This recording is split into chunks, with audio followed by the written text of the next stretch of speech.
We're on. Great. Can y'all hear me? Awesome. As Miss Andrea just noted, people are moving back every week. Maybe I smell bad, or you guys are just really Baptist, and I don't know, but it's something. Okay, well that's good. At least it's not me. But it's good to be with you all today. Last week we had a pretty interesting discussion surrounding women in ministry, and I was actually pretty happy after the fact. I was at lunch, and I hear Larry Houchins discussing the statistics about there are more women in the 1880s than now. I was like, oh man, someone actually got so that's good. But I was happy to talk about it with you. I hope it was beneficial. This week, I kind of wanted to go over a few of the topics you guys brought up over the course of the last few weeks. So I'm just going to call this lesson like old age and end of the age, because I want to go over what John Reed mentioned, which was extreme old age in the Old Testament. That's just going to take 5-10 minutes. I think it's interesting, though, to talk about. And then my next goal is to go over the rapture, which Miss Irene brought up, what the Church of God thinks about the rapture. You guys probably hear about it.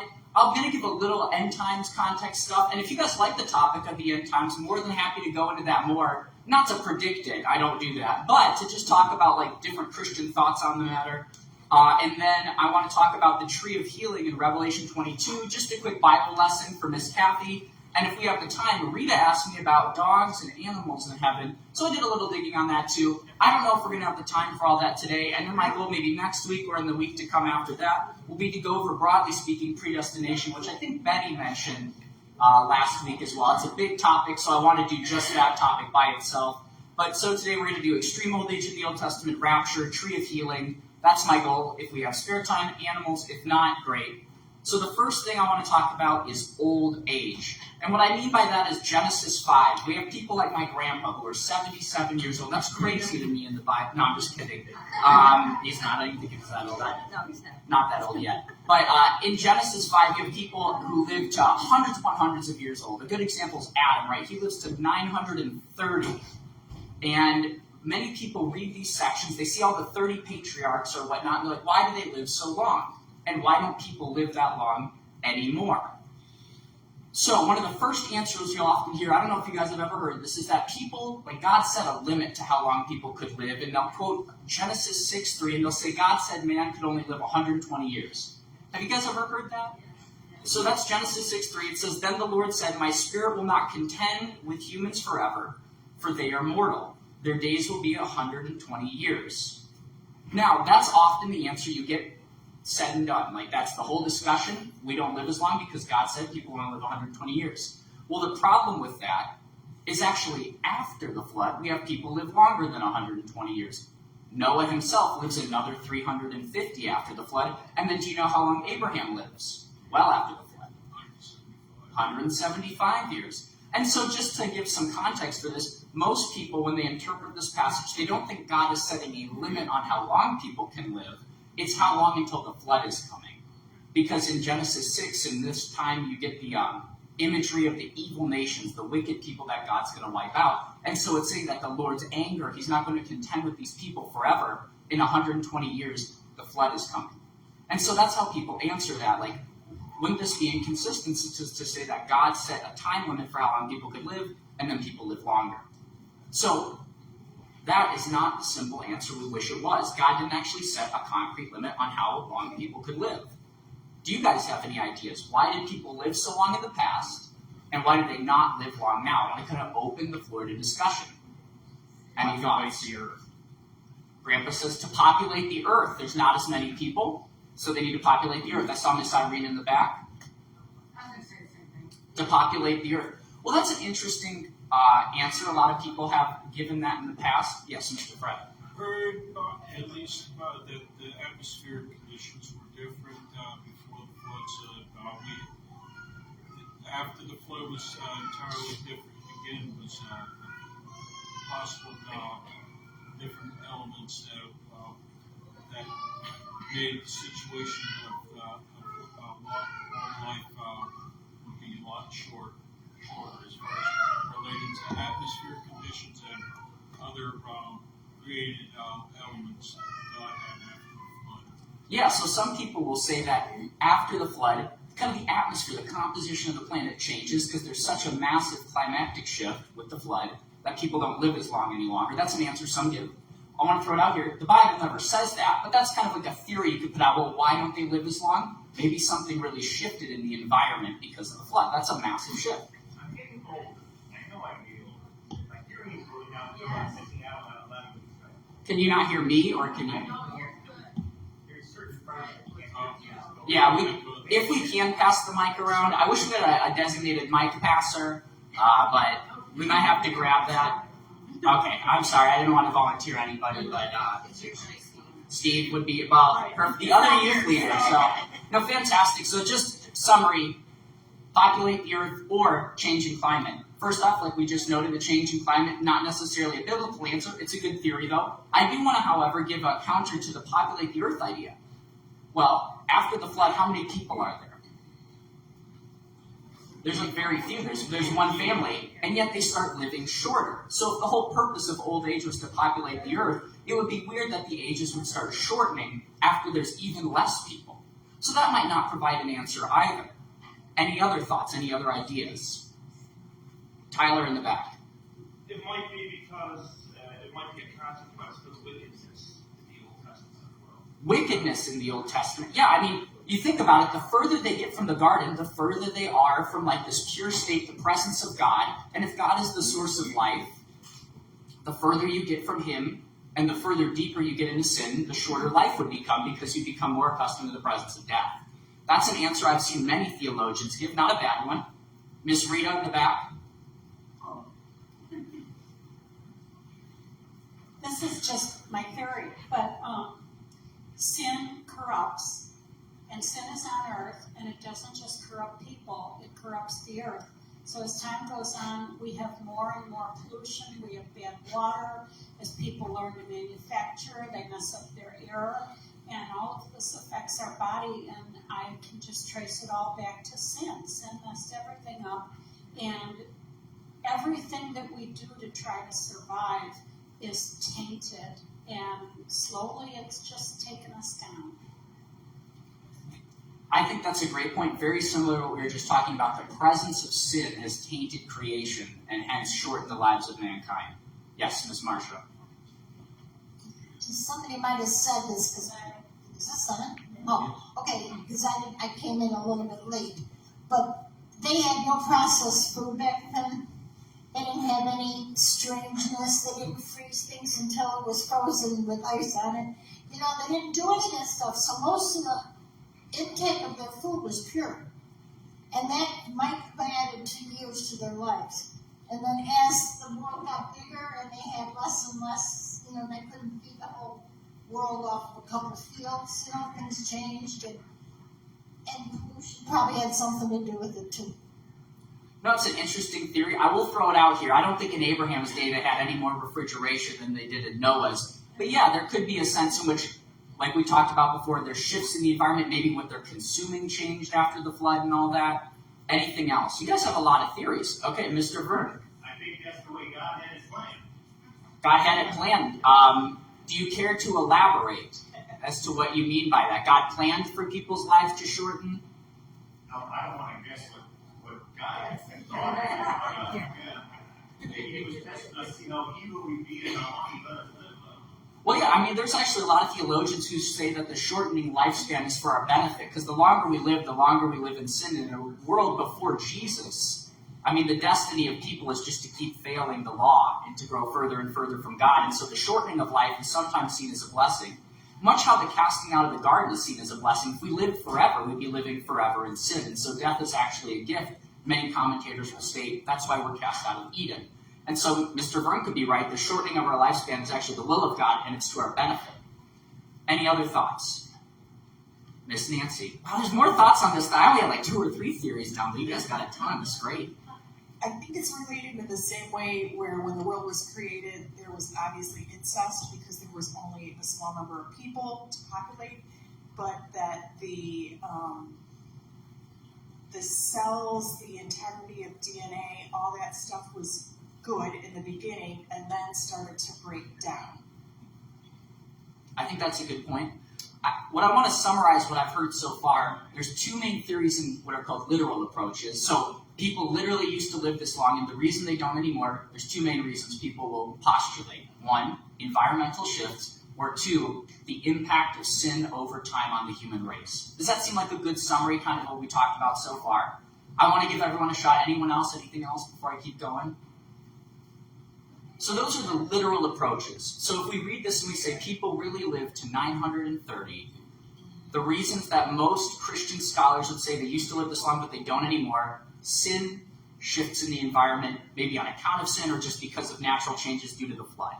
Well, I also want to put forward what's called a non-literal answer. I still think this is within Christian orthodoxy, but you don't have to agree with it.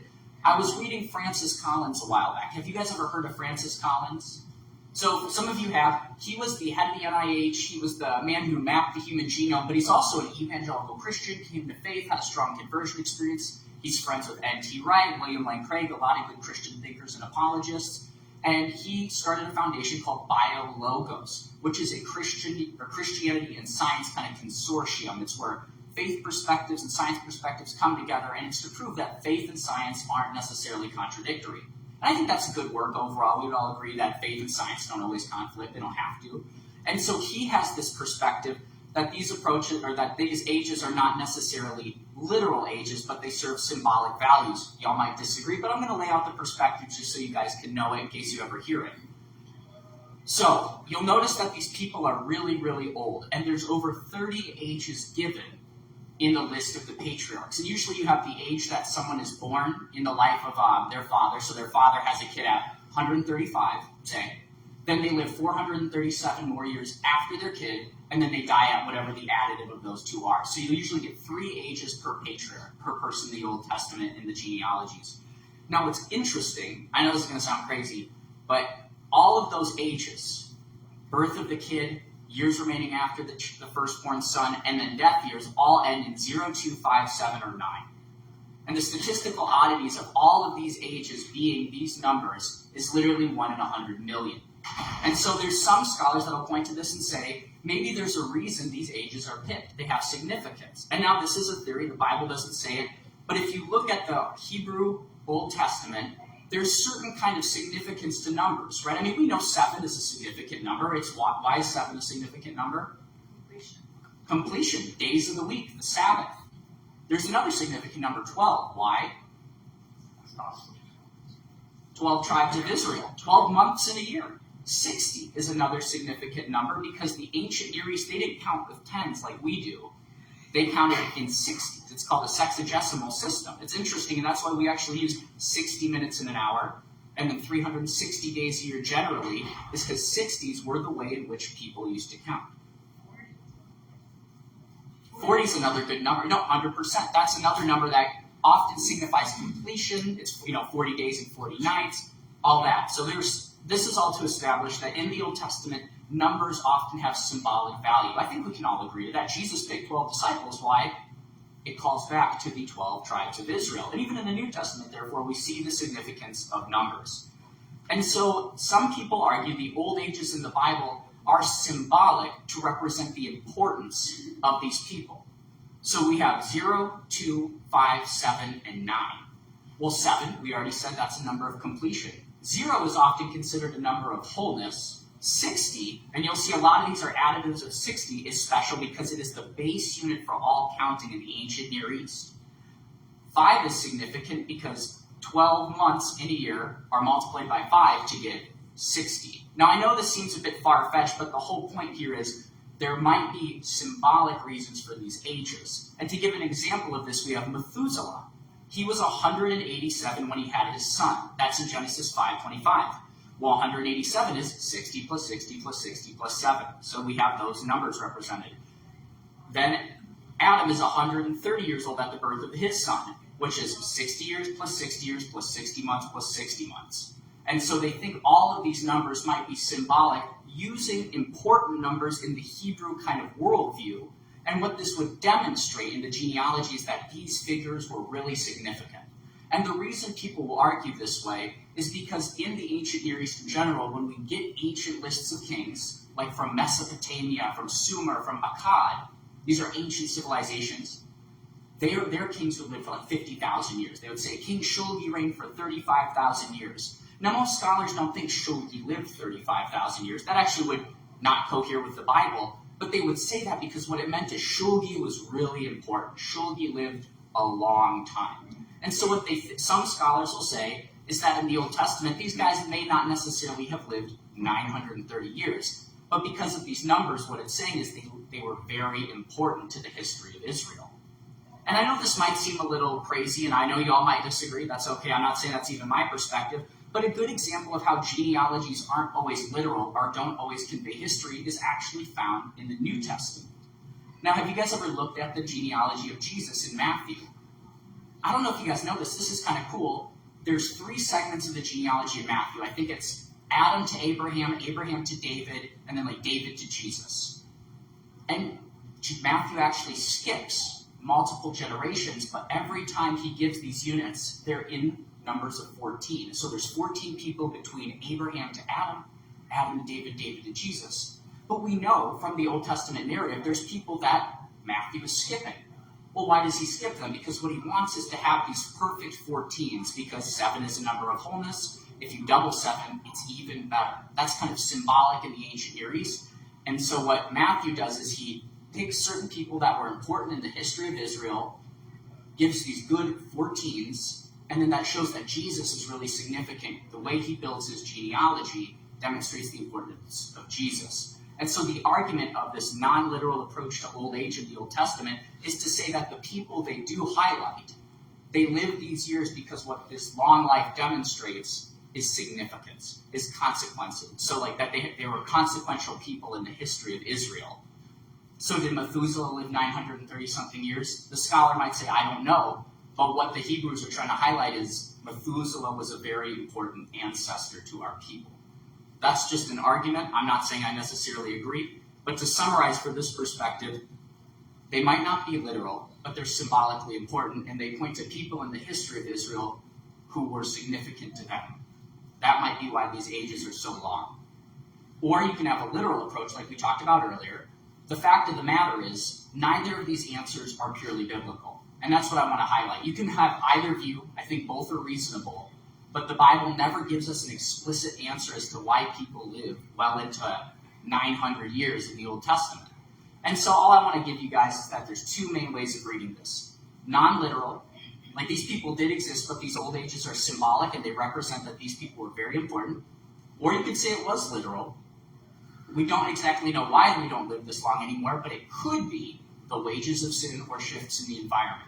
Either way, those aren't necessarily biblical answers, but those are the best theories we have. And so if someone ever says, well, hey, why did people live this long? You could say, well, a lot of scholars think it was sin. That's why we no longer live that long, or it's the change in the environment. Or you could say, I'm not necessarily convinced they did live 930 years, but what I do think is this demonstrates the importance of these people in the Hebrew worldview and their own self-understanding when they list out their genealogy as a people group.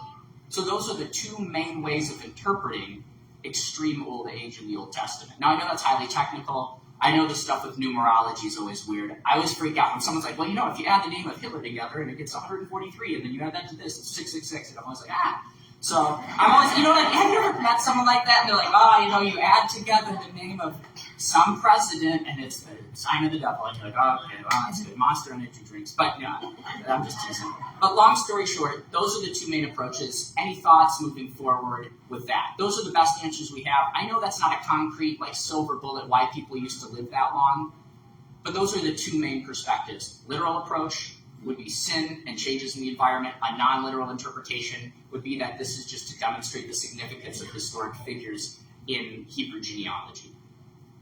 Yes? Just say one thing, that the Bible is so important on so many levels, and why can't both kind of be true? Why can't both be true?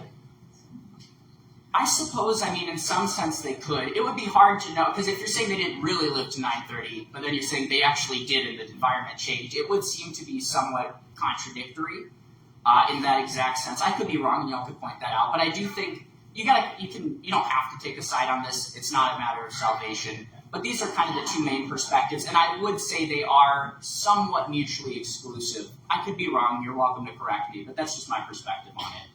Anyone else? I know it's not a super exciting topic. John Reed asked about it, and then John Reed's not even here. So, Lord God, please, John Reed, be online.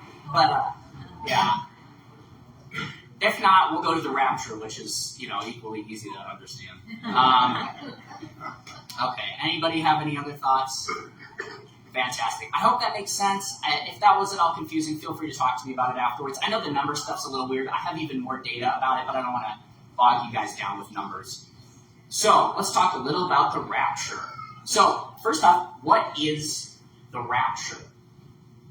Do you guys have any ideas? Irene, in the back. Or mid-back, I know. When Jesus comes, we get to go right to heaven. We get popped up to heaven. And all the sinners that are not saved stay on earth to suffer. Tribulation period. That's a good. So Miss Irene is correct. The idea of the rapture is that all the saved people go up to heaven, and everyone who is not saved remains. And then Fred just brought up tribulation, and so the idea of tribulation is that during the end times, there's going to be a 7-year period where all this bad stuff happens before Jesus comes again, fights the final battle, defeats Satan, and rules for 1,000 years. So within rapture thinking, there's two perspectives. One's called pre-trib, one's called post-trib. So pre-tribulation is kind of what Miss Irene mentioned. Some Christians believe that God is going to come back, Jesus is going to come back. All the saved people will go up to heaven. Then there'll be 7 years of suffering. Jesus comes back, wins the victory, reigns for 1,000 years, and then there's a final judgment. Other people think everyone goes through the suffering, but then at the end, the saved will be brought up. They won't have to suffer the final judgment, and then they'll come down. That's pre-tribulation, post-tribulation. You guys might hear those words. But before we get deep into that, I kind of want to give a little background. So do you guys, broadly speaking, know the different views of the end times? Can you guys name any? Like, it's different forms of millennialism. If not, I can list them and name them real quick. Okay, so there's three main ones. Premillennialism, and this comes from Revelation 20, the word millennial, because in Revelation 20 it talks about Jesus reigning for 1,000 years on earth. Closer, okay. No problem. 1,000 years on earth. And so some people have an image of history that, right, we're living in this age. Jesus comes back. There's a 1,000-year reign, and then the devil is defeated finally. That's then the final judgment. So there's second coming, 1,000 years, final judgment. That's premillennial. Then there's something called postmillennial. That's Jesus comes at some point, lives with us for 1,000 years, and then there's the judgment just at the end. There is kind of the millennial reign isn't second coming millennial reign. It's all at the end. No one really believes that anymore. It was super popular during the Enlightenment because people believed we would make the world so good. It was like Jesus was reigning, and then he would come back and just kind of step in because we had improved the world so much. World War I kind of did a number on that view, that humanity could make the world that good. And then amillennialism, which is what the Church of God believes, is that we currently live in that symbolic 1,000 years. That's not a literal time period. 1,000 years is just a long time in the New Testament. And so the 1,000-year reign of Christ is just after the resurrection. We kind of live in the time of Christ. Because we would all agree, right? Jesus is the king right now. And so we live in that time. There will be a second coming, and the second coming and final judgment are at the same time. Premillennialism, there's a 1,000-year separation between second coming, final judgment. Postmillennialism, they're at the same time, but Christ kind of reigns through creation. And then amillennialism is that when Christ comes, we're living in the millennial reign of Jesus now, but when he comes back, it's the same time as the judgment. Does that make sense? I have a picture. I wish I had gotten like a whiteboard. That was bad on me, but I'll probably send out an email. Now, when it comes to the rapture, that is a premillennial view. So you might hear weird phrases like pre-tribulation, premillennial, dispensational theology from some people. But the whole idea is that premillennial, right? Christ comes back, reigns for 1,000 years, final judgment. Well, the rapture is that when Christ first comes back, all the good people go up. There's 7 years of tribulation. They come back down and reign with him for 1,000 years. Then there's the final judgment. Now, I know that's complicated, that's convoluted. I want to give a little more background, and then I'll talk about whether or not we believe in the rapture, what I think about the rapture, and kind of why that's important. First of all, the 1,000 years we established is from Revelation 20. But why the 7 years of tribulation? Do you guys know where that comes from at all? Fred. It's Daniel's. Where? That's not Mike, that's Fred. No, It goes into detail with Daniel's 70th week. Eat the mic.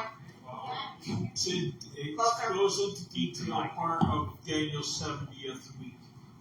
Yes, you're 100% correct. It's Daniel's 70th week. So if you guys know, this is in Daniel 9. There's this prophecy called the prophecy of 70 weeks.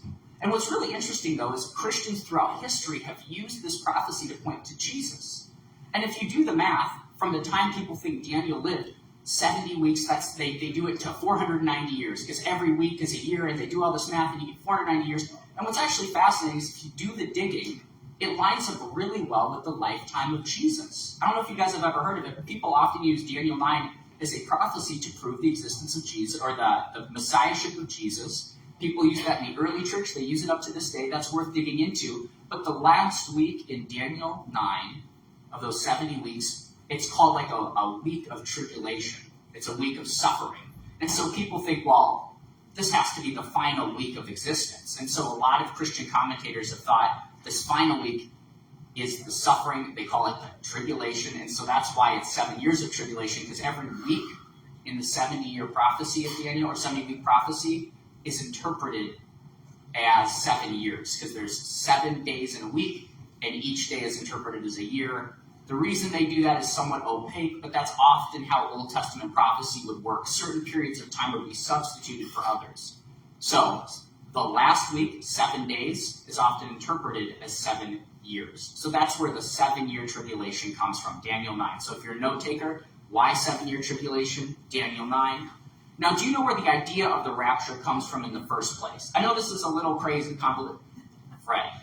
1 Thessalonians 4:15 through 17. Yes. Completely correct. I'm going to read that passage, and I think this will actually help frame the discussion and why people believe in the rapture.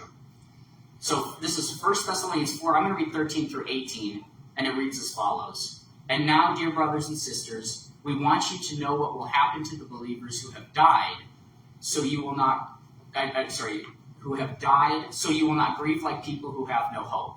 For since we believe that Jesus died and was raised to life again, we also believe that when Jesus returns, God will bring back with him the believers who have died.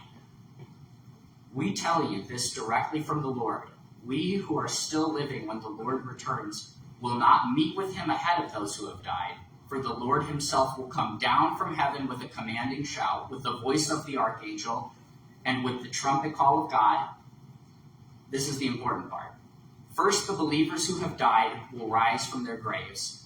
Then, together with them, we who are still alive and remain on earth will be caught up in the clouds to meet the Lord in the air. Then we will be with the Lord forever.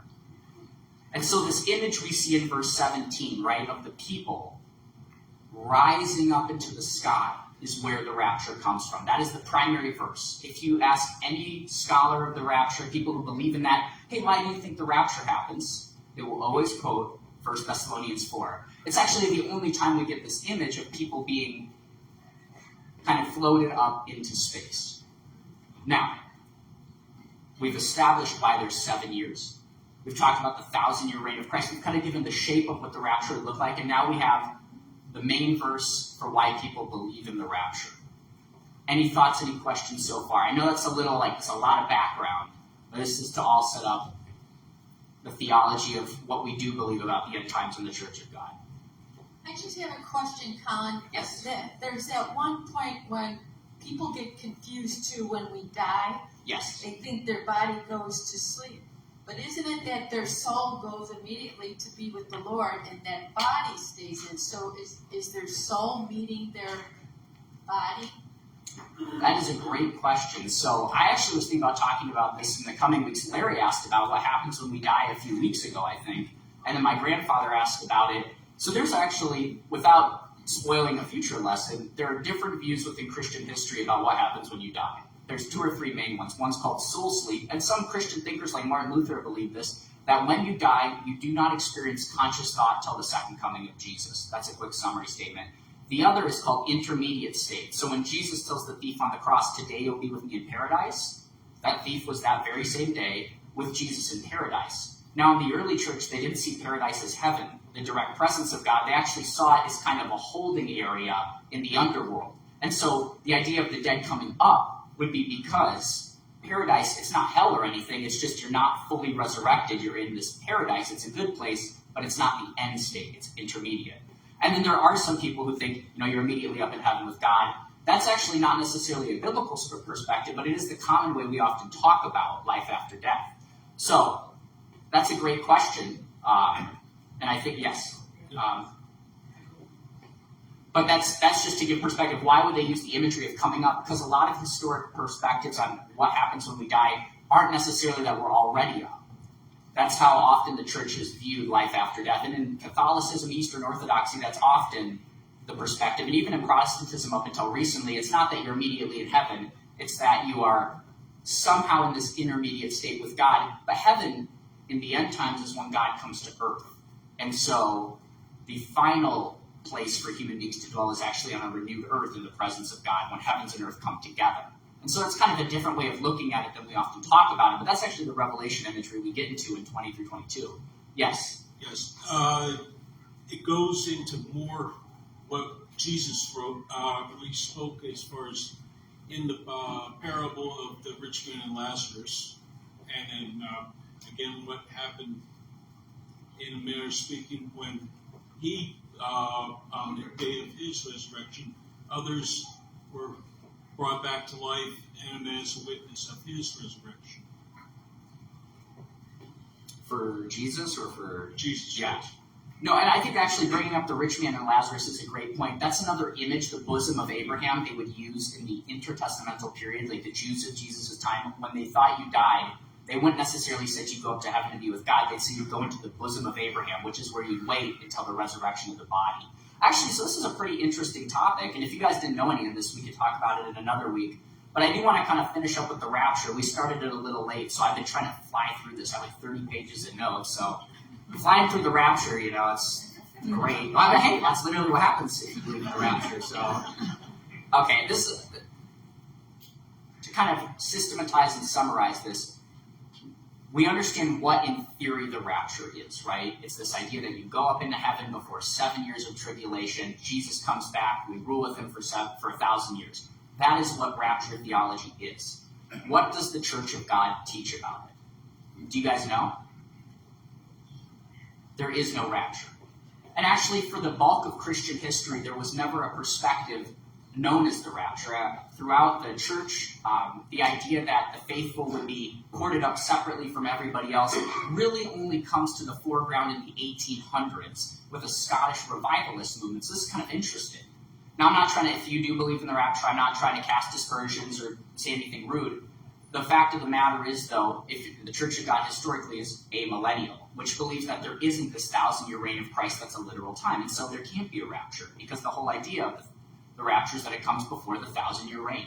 But if you don't believe in a literal 1,000-year reign, it's hard to believe in a rapture. And throughout church history, most people have always believed that when Jesus comes back, he's coming back for good. Would you guys agree with me on that? When he comes back, there's not a third coming after it. And the issue with rapture theology is that Jesus comes back, takes the people up, and leaves, and then comes back again 7 years later. And so a lot of people point out that this seems inconsistent. If the church throughout history has been waiting for the second coming, that would be weird if really the end was coming with a third coming. And so most Christians throughout history have not believed in what we would call a rapture. Does that make sense to you all? And then to understand that a little better, if we go back into that main passage that kind of founds all rapture theology, 1 Thessalonians 4, I want you guys to notice it says that when God comes back, when he comes down from heaven, we go up to him. But the idea is God's coming down. And so the imagery is that we are meeting him as he's coming. And interestingly, in the Roman world, when an emperor would come into a city, people from the city would go out to meet him, but they would still go back with him. And so most scholars think the imagery Paul is using in 1 Thessalonians 4 is God is coming down, the dead rise to meet their Lord as he returns, and they come back to rule with him. And so it's not this idea that we go up and stay there. It's that God is coming down and we are joining him. Like, we're so excited. Imagine that, like the father in the parable of the prodigal son. The son's coming, the father goes out to meet him and then comes back with him. So that is kind of the image we're actually getting in 1 Thessalonians 4, according to most biblical scholars. And if that is the case, it kind of undercuts the notion of a 7-year rapture. Does that make sense to you all? Yeah. Miss Nancy. Man, you're killing it with the mic today. Thank you so much, Mary. So the verse in Matthew where it talks about 2 people working in the field and one is gone and another one is left, how would they reconcile that? Matthew 24:40. Yes, so that's another good passage that people often use in concert with rapture theology.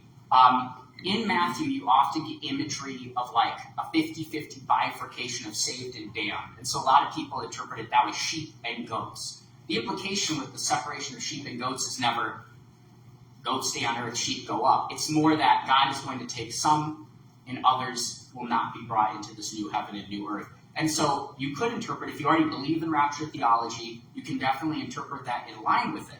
But if you already look at the other imagery of the rapture that people often appeal to and see it doesn't really point to a rapture, you would then take that chapter in Matthew and say what it's more talking about is that some will be condemned and some will be saved. And the whole point of Matthew is really a call to repentance. And so, hey, you want to be right with God because when the end comes, it's sudden, and those who are right with God are saved, and those who are not, cast out.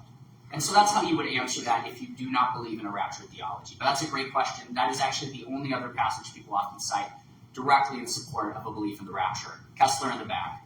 Yeah, so I think where the confusion comes, a lot of people confuse the rapture and the second coming of Christ as 2 separate events when they're not. The word rapture isn't even in the Bible, believe it or not.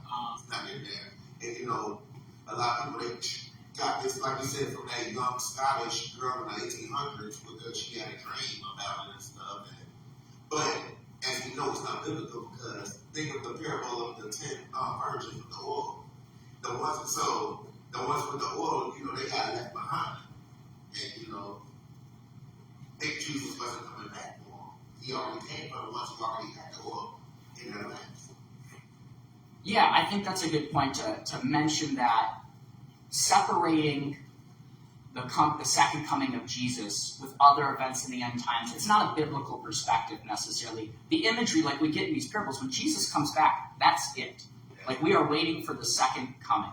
And so the issue a lot of people will have with rapture thought is that it separates the second coming from the final judgment and from the reign of Christ. And so just kind of piggybacking on what Kessler is saying, I would say personally that isn't the most scriptural way of reading these passages to say that Jesus comes back, takes us up, leaves again, and then comes back again. I think it's more biblical to say that when Christ comes back, that is when his reign begins. And I think that is probably more in line with what we're taught and what we believe in the Church of God overall, and I'd broadly say within evangelicalism as well. Miss Irene? Okay, I understand what you're saying. I'm just wondering what happens to the evil people if we meet Christ in the air and then come back to earth for the 1,000-year reign. Okay, well, it's 10:54. I'll do that, and then the other stuff we can do next week. So the idea that we meet Christ in the air, the saved, those who are rising from the dead. When we come back, that's when the judgment is. And so it's not after 7 years and the evil people remain alone. It's the image of, say, like, you're in a city, and there's half the people support the king, half the people don't. The supporters come out to greet the king, to praise the king, and when he comes into the city, the judgment comes for those who did not come to meet him. And so what happens to the damned, to those who do not know Christ, when he comes back? Judgment. And so that's also the difference between what I personally believe, what the Church of God teaches, what the historic church teaches, is that judgment comes when Christ comes. It's not a 7-year gap in between the second coming and judgment. So, what happens to them? Judgment. Does that make sense at all? Okay. That's not a happy note to end on, actually, but we didn't get through everything. We did start about 5-10 minutes late. I hope this wasn't too confusing. I know these are kind of convoluted topics, and I could have covered each of them at length, but I thought the old age in the Bible wasn't worth the whole time, and the rapture, we definitely could have done a little more on, but the fact of the matter is the Church of God doesn't teach it. Historically, we haven't believed in it. And so I just kind of wanted to point out the main verses that people would usually use to support it and kind of go into why the denomination doesn't support it and what I personally think on the matter, as well as why we think this. In the coming weeks, I didn't get to the Tree of Life for Kathy Paulson. I have it written. We can do it at some point. It'll only take 2-3 minutes. But if you guys want to talk about predestination, we can. We can go into the other topics. Or if you guys have any other ideas, please just reach out to me and let me know. If not, I'll probably do predestination in just like 5 minutes to finally answer Kathy's question that she gave me like 3-4 weeks ago. And that'll be all. So thank you all so much. Sorry that was rushed. Started a little late, but I appreciate y'all and I hope you all have a great week.